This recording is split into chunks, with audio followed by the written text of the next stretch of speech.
Assalamualaikum warahmatullahi wabarakatuh. Tabi pun. Halo semuanya, selamat datang dalam video presentasi mengenai problem solving dan pengambilan keputusan dalam tim multikultural. Presentasi ini didasarkan pada bab 9 yang ada dalam buku Effective Multicultural Teams, yaitu Theory and Practice oleh Rinda Drake Gobu. Kami dari kelompok 9, yaitu saya, Sonia Fitri Latifah, selaku presentator pertama, dan teman saya ada Lucky Jaya Bahtiar selaku presentator kedua, serta Zahra Aulia Fadila selaku presentator ketiga. Di sini kami akan membahas berbagai aspek-aspek penting terkait dinamika dan tantangan mengenai problem solving and decision making in multicultural team. Lalu, mengapa sih problem solving and decision making itu penting dalam tim multikultural? Oke, langsung saja kita bahas. Yang pertama, itu karena ada keberagaman budaya dan perspektif. Tim multikultural membawa berbagai macam perspektif yang unik yang dapat memperkaya mengenai proses pemecahan masalah dengan pendekatan yang inovatif dan beragam. Yang kedua, itu ada dampak pada kinerja tim. Keberhasilan tim multikultural itu sangat bergantung dengan bagaimana mereka mampu membuat keputusan yang inklusif dan tepat waktu. Dan yang ketiga, itu ada kompleksitas komunikasi, yang mana keberagaman bahasa dan norma sosial seringkali menimbulkan pengambilan keputusan yang efektif dan efisien.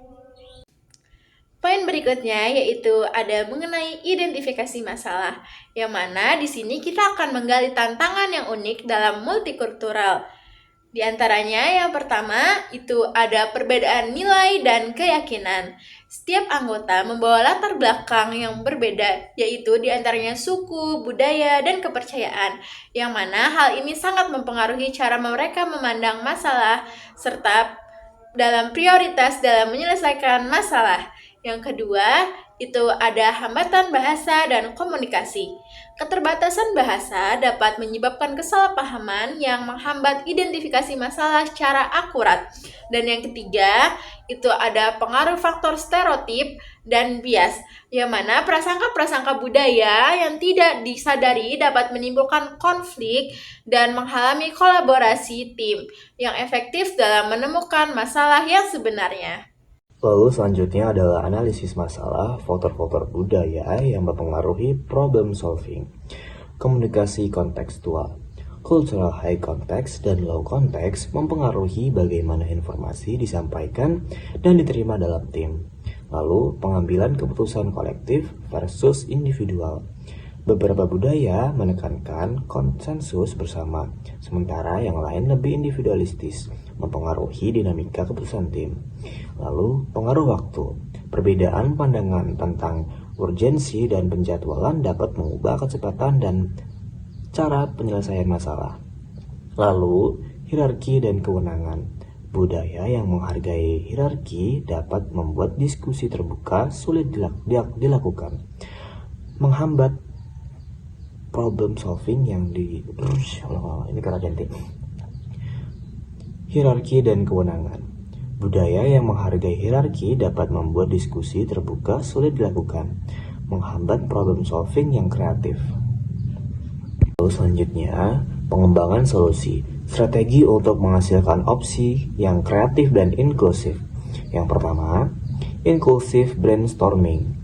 Libatkan semua anggota agar ide dan perspektif berbeda terserap secara maksimal. Yang kedua, use of facilitator.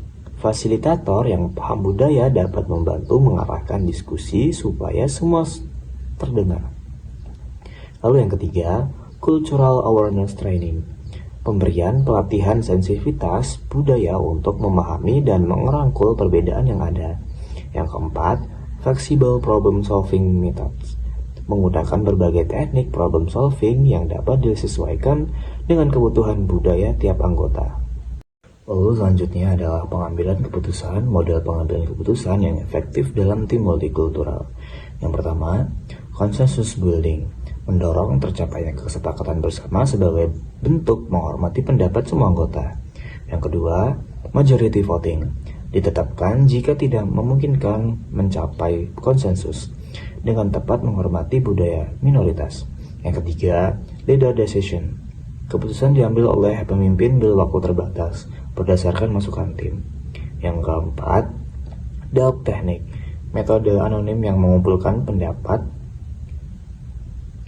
Lalu yang keempat, dialog teknik, metode anonim yang mengumpulkan pendapat ahli untuk menghindari tekanan sosial atau bias budaya. Selanjutnya ada implementasi solusi, yaitu mengatasi hambatan budaya dalam eksekusi. Yang pertama ada komunikasi terbuka, yang kedua ada pemantauan responsif, yang ketiga ada adaptasi metode, dan yang terakhir ada kolaborasi berkelanjutan. Yang pertama yaitu komunikasi terbuka. Komunikasi terbuka ini membangun saluran komunikasi yang jernih dan respek antar budaya anggota. Yang kedua ada pemantauan responsif, yaitu pemantauan kemajuan sambil memperhatikan perbedaan budaya dalam eksekusi. Yang ketiga, adaptasi metode, yaitu menyesuaikan cara kerja sesuai kebutuhan budaya dan menghadapi hambatan. Yang keempat ada kolaborasi berkelanjutan, yaitu membangun hubungan kerja yang kuat agar hambatan budaya dapat diminimalisir. Evaluasi hasil, yaitu mengukur keberhasilan dan pembelajaran dari proses. Yang pertama ada penilaian kinerja, yaitu mengukur capaian tujuan sesuai indikator keberhasilan yang disepakati.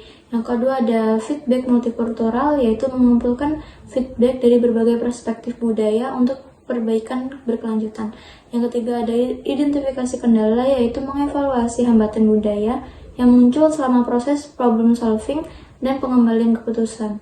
Dan yang terakhir ada penerapan pembelajaran, yaitu menfinalisasi pelajaran untuk diterapkan di proyek dan tim selanjutnya.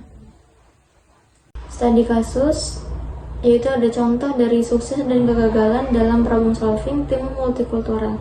Pertama ada kasus sukses, tim multinasional berhasil meluncurkan produk baru berkat kolaborasi intensif dan adaptasi budaya yang baik.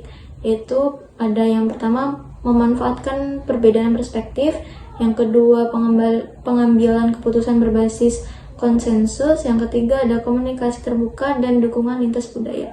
Yaitu ada lagi kasus kegagalan, yaitu tim gagal menyelesaikan proyek karena konflik budaya dan kegagalan komunikasi yang tidak teratasi. Yang pertama kurangnya sensitivitas budaya, yang kedua hierarki yang menghambat diskusi bebas, dan yang ketiga keputusan sepihak tanpa keterlibatan tim. Jadi kesimpulan dari materi yang telah kami presentasikan yaitu problem solving dan decision making dalam tim multikultural menuntut perhatian khusus pada perbedaan budaya dan komunikasi efektif. Mungkin itu saja materi yang dapat kami presentasikan. Kurang lebihnya kami mohon maaf apabila ada yang kurang paham boleh ditanyakan. Kami ucapkan terima kasih. Wassalamualaikum warahmatullahi wabarakatuh.